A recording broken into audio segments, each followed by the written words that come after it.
السلام علیکم، دس از سفیر خان اور آج ہم بات کریں گے فیمینسٹ لٹریری تھیوری پہ۔ چونکہ ہم پہلے فیمنزم پہ بات کر چکے ہیں کہ فیمنزم کسے کہتے ہیں، اس کی ہسٹری کیا ہے، اس کے ویوز کون کون سے ہیں۔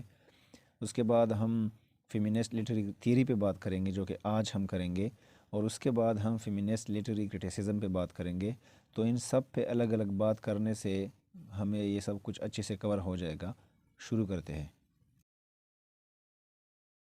تو دوستو، جیسے میں نے پہلے ایک ویڈیو بنائی تھی فیمنزم پہ، اس میں ہم نے فیمنزم کی ہسٹری اور یہ چیزیں جانی۔ آج ہم feminist as a literary theory جو ہے وہ سمجھتے ہیں۔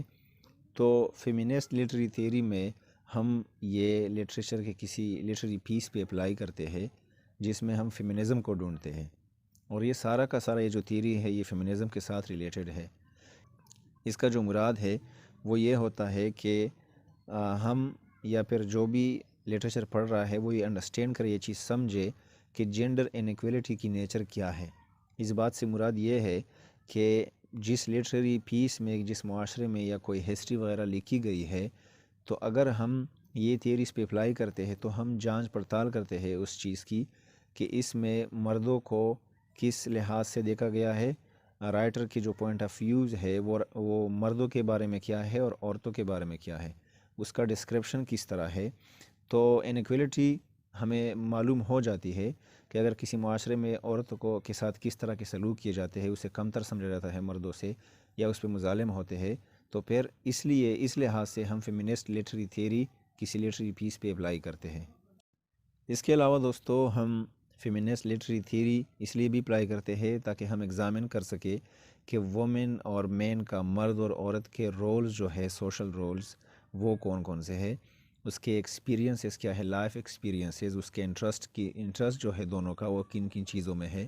اس کے جو کام کاج ہے وہ کون کون سے ہے۔ اور فیمنسٹ پولیٹکس جو ہے یہ بہت سارے ویرائٹیز ہمیں بہت سارے فیلڈز میں ملیں گے۔ اینتھروپولوجی ہے، سوشیولوجی ہے، کمیونیکیشن ہے، میڈیا اسٹڈیز ہے، سائیکو انالیسز ہے، لٹریچر میں ملیں گے، ایجوکیشن اور فلسفی، یہ سب چیزوں پہ جہاں بھی ہم چاہے ہم فیمنسٹ لٹریری تھیوری کو اپلائی کر سکتے ہیں، اور اس سے ہم فیمنزم نکال سکتے ہیں کہ یہاں عورتوں کے ساتھ کون سے سلوک ہوئے ہیں یا کون سے سلوک ہوتے آ رہے ہیں۔ اس کے ساتھ ساتھ ہم یہ اس لیے بھی اپلائی کرتے ہیں تاکہ ہم یہ تھیمز ایکسپلور کر سکیں۔ سیکشول آبجیکٹیفیکیشن کا تھیم ہے، آپریشن ہے، جتنے مظالم ہوتے ہیں ان پہ، پیٹریارکی ہے، یا آرٹ ہسٹری علاوہ وغیرہ وغیرہ، ان چیزوں کے لیے یہ اپلائی کی جاتی ہے۔ اور اس لٹریری تھیوری میں دیکھا جاتا ہے کہ میل جو پاورز ہے یا اس کے جو آئیڈیالوجی ہے، اس کے جو ذہن ہے عورتوں کے بارے میں، وہ کون کون سے ہے۔ اس کے علاوہ ایک اور پوائنٹ یہ ہے دوستو کہ یہ فیمنسٹ لٹریری تھیوری جو ہے یہ کمبائن کرتے ہیں بہت سارے ایلیمنٹ کو اور بہت سارے دوسرے تھیوریٹیکل موڈیولز کو یا ماڈلز کو، جیسے کہ سائیکو انالیسز ہے، مارکسزم ہے، پوسٹ اسٹرکچرلزم ہے یا ڈیکنسٹرکشن ہے۔ یہ ان سب کے تحت بھی کسی لٹریری پیس کو کرٹیسائز کرتے ہیں، اس لحاظ سے کہ وہ یہ انٹروگیٹ کر سکے کہ کسی رائٹنگ میں جینڈر کا رول کیا ہے، اس کے انٹرپریٹیشنز کون کون سے ہیں، یا اس کے ڈسیمینیشن کون کون سے ہے لٹریری ٹیکسٹ میں۔ اس کا مطلب یہ ہوا کہ وہ ہر لحاظ سے لٹریری پیس کو دیکھتے ہیں، اور اس میں مردوں کے کردار کو دیکھتے ہیں، اس میں عورتوں کے کردار کو دیکھتے ہیں۔ تو اس لحاظ سے بھی فیمنسٹ لٹریری تھیوری جو ہے یہ اپلائی کی جاتی ہے۔ اس کے علاوہ یہ اوریجنلی جو ہے یہ وومن رائٹرز کے ساتھ بہت زیادہ کنسرن ہے، کیونکہ وومن رائٹرز جو ہے وہ اصل میں جو چیز ہوتی ہے وہ اصل میں وہی لکھ چکے ہیں، جس طرح آپرا بہن ہے یا برونٹی سسٹر ہے یا پھر جین آسٹن نے جو چیزیں لکھی ہے، تو اس میں عورتوں کو ایک پازیٹیو امیج دیا گیا ہے، ایک اچھے لحاظ سے اسے ڈسکرائب کیا گیا ہے as compare to male writers. اب اگر دوستو ہم ایگزامپلس کی طرف آ جائے تو فار ایگزامپل ہم کینٹربری ٹیلز کی بات کرتے ہیں جو کہ جوفری چوسر نے لکھی ہے، ایک لٹری پیس ہے، ایپک پوئم ہے، بہت زیادہ فیمس ہے، سب نے پڑھی ہوگی۔ اور دوسری طرف ہم آتے ہیں جین آسٹن یا پھر برونٹی سسٹر میں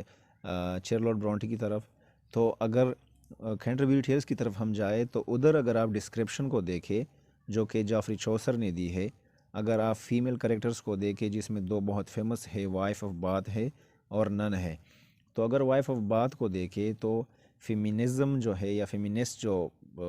فیمنسٹ جو ہوتے ہیں وہ یہ تھیوری اس لیے اپلائی کرتے ہیں کہ اگر آپ وائف آف باتھ کے کریکٹر کو دیکھیں تو وہ بہت ہی زیادہ نگیٹو طریقے سے پیش کیا گیا ہے، اور اس کی جو ڈسکرپشن دی گئی ہے وہ بہت زیادہ نگیٹو ہے۔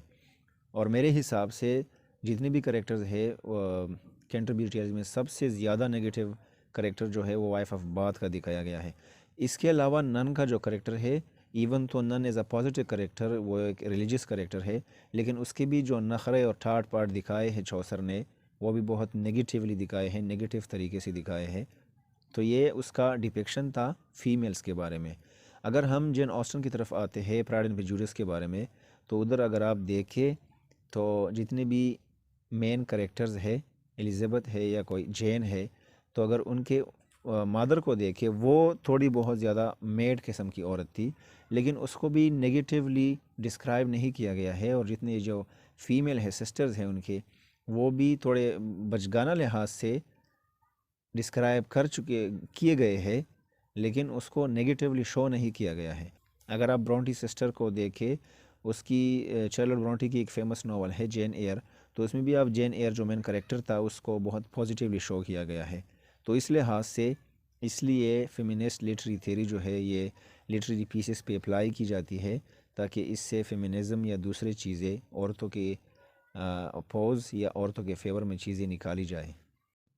سو آئی ہوپ کہ فیمنسٹ لٹری تھیوری کی سمجھ آ گئی ہوگی۔ اگلی ویڈیو تک اپنا بہت سارا خیال رکھے۔ Thank you for watching, share with your friends, take care.